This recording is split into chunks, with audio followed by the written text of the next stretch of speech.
Hello guys, good morning and જય શ્રી કૃષ્ણ. જો આજે અમારે જવાનું છે રાજકોટ શોપિંગ કરવા માટે, અને શોપિંગ કરવા અમે જઈએ છીએ બંગડી બજારમાં, અને જવાનું હતું ગુંદાવાડીમાં. તો પહેલાં બંગડી બજારમાં અમે જઈ રહ્યા છીએ, તમે જોઈ શકો છો. અમે પહોંચ્યા ને તો 11:30-12 વાગી ગયા હતા અહીંયા પહોંચવામાં. પછી તો રેડ સિગ્નલ થઈ ગયો હતો, પછી ટ્રાફિક પણ હતો, તો પછી અમારે ઊભું રહેવું પડ્યું. અને તમે જોઈ શકો છો અમે તો થોડી વાર ઊભા રહી ગયા હતા, અને તડકો પણ બહુ જ હતો.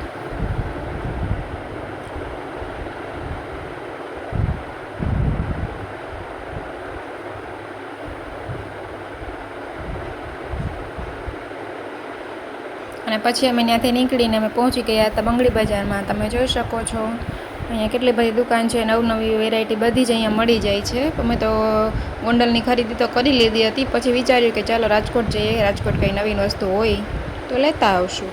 પછી અમે અહીંયા પહોંચી ગયા હતા, અને પહેલાં તો અમારે બંગડી જ લેવાની હતી, કેમ કે બંગડી બજારમાં આવ્યા હતા. પછી તમે જોઈ શકો છો અમે અલગ અલગ દુકાને જઈને થોડી ઘણી વસ્તુ બધી જોઈ લીધી છે. અને આ દુકાને સેલ હતો તો અમે ત્યાં પણ પહોંચી ગયા હતા. અને ત્યારબાદ અમે નીકળી ગયા આગળ. ખરીદી કરવામાં તો બહુ મજા આવતી હતી, પણ તડકો હતો, થોડીક મજા નહોતી આવતી. અને ત્યારબાદ અમે પહોંચી ગયા બંગડીની દુકાન ઉપર. તમે જોઈ શકો છો ત્યાં બધું કલેક્શન અલગ અલગ ઘણું હતું. અને પછી અમને એક બંગડી ગમી હતી, તો મારા દીદીએ જો ટ્રાય પણ કરી લીધી હતી, તમે જોઈ શકો છો. અને ત્યારબાદ અમે પહોંચી ગયા સાડીની દુકાને. સાડી દુકાને કેમ કે અમારે રૂપલબેનને સાડી લેવાની હતી, અને સાડીના કલેક્શન પણ સારું હતું, પણ થોડું મોંઘું હતું. ગોંડલ કરતાં થોડોક ભાવમાં ફેરફાર તો હોય જ નહીં, ગોંડલ કરતાં થોડો ભાવ વધારે હતો.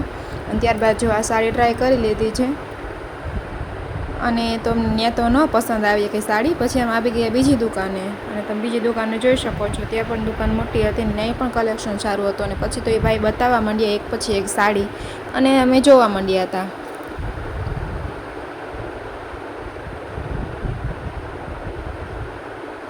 અને ત્યારબાદ અમે એક સાડી ત્યાંથી લઈ લીધી હતી, અને નીકળી ગયા આગળ. બજારમાં બધી વસ્તુ જોતાં જોતાં આગળ નીકળી ગયા હતા. તો ત્યારબાદ તો તડકો પણ એવો થઈ ગયો હતો, કેમ કે બપોરના 2 વાગી ગયા હતા.